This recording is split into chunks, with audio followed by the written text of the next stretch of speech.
अध्यक्ष की पीठ के ऊपर फाइल फेंक दी थी। किस मुद्दे पे गुस्सा कर? कि बांग्लादेशी घुसपैठियों के मुद्दे के ऊपर सदन में चर्चा करने की अनुमति नहीं दी जा रही थी। ममता जी ने संसद में 22 मिनट के अंदर 14 बार बांग्लादेशी घुसपैठियों का मुद्दा उठाया और आखिर में आक्रोशित होकर पीठ के ऊपर फाइल फेंक दी। मैं तृणमूल कांग्रेस से पूछना चाहता हूं कि आप ममता जी तब सही थी या अब सही हैं? संसदीय मर्यादा को ध्वस्त करते हुए पीठ के ऊपर फाइल फेंक देना और आज उन्हीं का समर्थन करना। मैं याद दिलाना चाहता हूं कि विषय सिर्फ चुनाव का नहीं है, यह भारत की सुरक्षा और अस्मिता का भी विषय है। क्योंकि सिर्फ एसआईआर का विषय नहीं, पश्चिम बंगाल में तो स्थिति और भी विभत्स है कि मुर्शिदाबाद में उनके एक नेता हुमायूं कबीर ये बयान देते हैं कि वो तथाकथित बाबरी मस्जिद, जिसे सदैव सुप्रीम कोर्ट ने डिस्प्यूटेड स्ट्रक्चर या विवादित ढांचा शब्द कहा है, उसका पुनर्निर्माण कराएंगे। और इसके ऊपर या तो इंडी गठबंधन के लोग मौन हैं या समर्थन कर रहे हैं।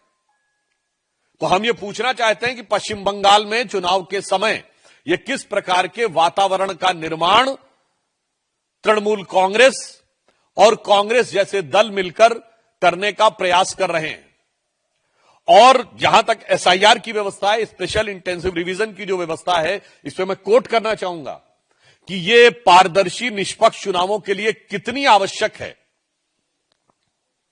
कि बाबा साहब अंबेडकर ने 18 अप्रैल 1950 को संसद में अपने भाषण में स्पष्ट रूप से कहा है कि परंपरा तो यह थी कि हर 6 महीने में मतदाता सूची का संशोधन हो, परंतु व्यवहारिक दृष्टि से इसमें संसाधन और समय बहुत लगने की संभावना रहती है, इसलिए कम से कम साल में एक बार मतदाता सूची का संशोधन होना चाहिए ताकि व्यवस्थित ढंग से पारदर्शी चुनाव हो सके।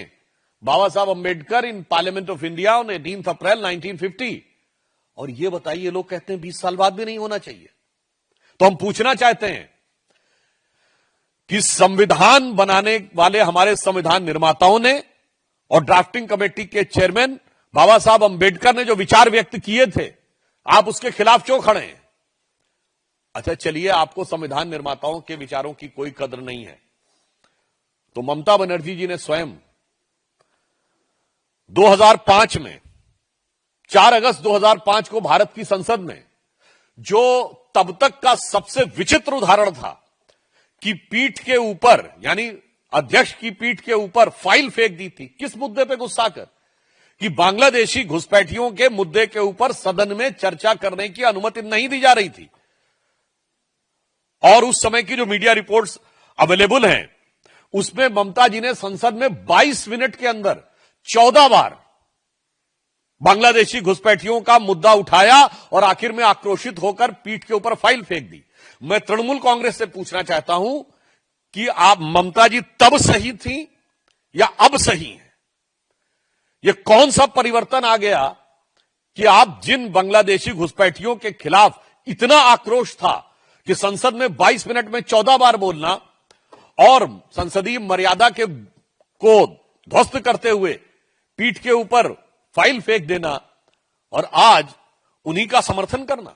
मुझे लगता है कि सिर्फ संविधान निर्माताओं का ही नहीं, उनके स्वयं के जो विचार हैं, जो उनका स्वयं का वो है, वो अपनी बात को निगेट कर रही हैं। मैं एक और आज उन सूचियों में सही लोगों की पहचान क्यों आवश्यक है, सही लोगों की पहचान क्यों आवश्यक है, ताकि कोई विदेशी घुसपैठियों के माध्यम से भारत की सत्ता को हड़पने का प्रयास या किसी राज्य में सत्ता को हड़पने का प्रयास न करे। इस संदर्भ में मैं पुनः ममता बनर्जी जी के द्वारा भारत की संसद में इसी दिए गए एक बयान को आपको सुनाना चाहता हूं।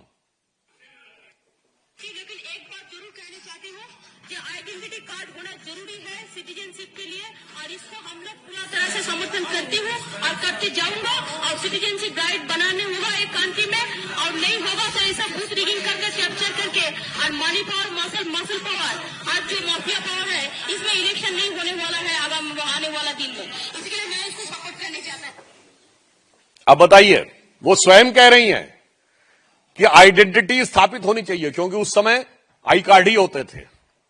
सही मतदाता कौन है इसकी पहचान होनी चाहिए, अन्यथा मनी पावर, मसल पावर और बूथ रिगिंग के द्वारा चुनाव को कैप्चर करने का प्रयास किया जाएगा। और आज दुख का विषय है कि बिहार का चुनाव इतने अच्छे ढंग से संपन्न हुआ। किसी दौर में बिहार के चुनाव में बहुत सारी हिंसा की घटनाएं आती थी, कुछ नहीं हुआ। आज पश्चिम बंगाल के ही चुनाव में सबसे ज्यादा हिंसा की घटनाएं आती हैं।